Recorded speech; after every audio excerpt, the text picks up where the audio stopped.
Sumber senior Hamas mengatakan bahwa pihaknya telah menerima usulan dari Amerika Serikat untuk memulai perundingan terkait pembebasan sandera Israel yang mereka tahan selama ini. Hamas telah mencabut tuntutan agar Israel terlebih dahulu memulai berkomitmen pada gencatan senjata permanen sebelum menandatangani perjanjian dan akan mengizinkan negosiasi untuk mencapai hal itu dalam fase pertama yang berlangsung selama 6 minggu.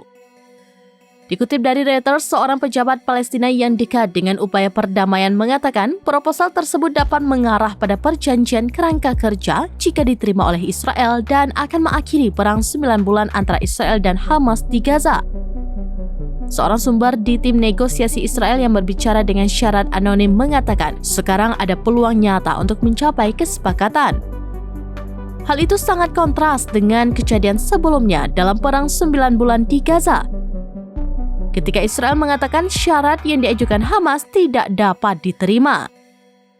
Juru bicara Perdana Menteri Israel Benjamin Netanyahu tidak segera menanggapi permintaan komentar pada hari Sabtu.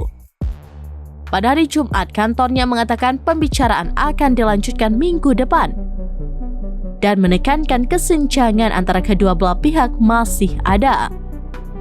Usulan baru tersebut memastikan para mediator akan menjamin gencatan senjata sementara, pengiriman bantuan, dan penarikan pasukan Israel selama pembicaraan tidak langsung terus berlanjut untuk melaksanakan tahap kedua perjanjian tersebut, kata sumber Hamas. Upaya untuk mengamankan gencatan senjata dan pembebasan sandera di Gaza telah meningkat selama beberapa hari terakhir dengan diplomasi bolak-balik aktif antara Washington, Israel, dan Qatar yang memimpin upaya mediasi dari Doha, tempat kepemimpinan Hamas yang diasingkan bermarkas. Sumber regional mengatakan pemerintah Amerika Serikat berusaha keras untuk mengamankan kesepakatan sebelum pemilihan presiden pada bulan November. Netanyahu mengatakan pada hari Jumat, Kepala Badan Intelijen Israel Mossad telah kembali dari pertemuan awal dengan mediator di Qatar dan bahwa negosiasi akan dilanjutkan minggu depan.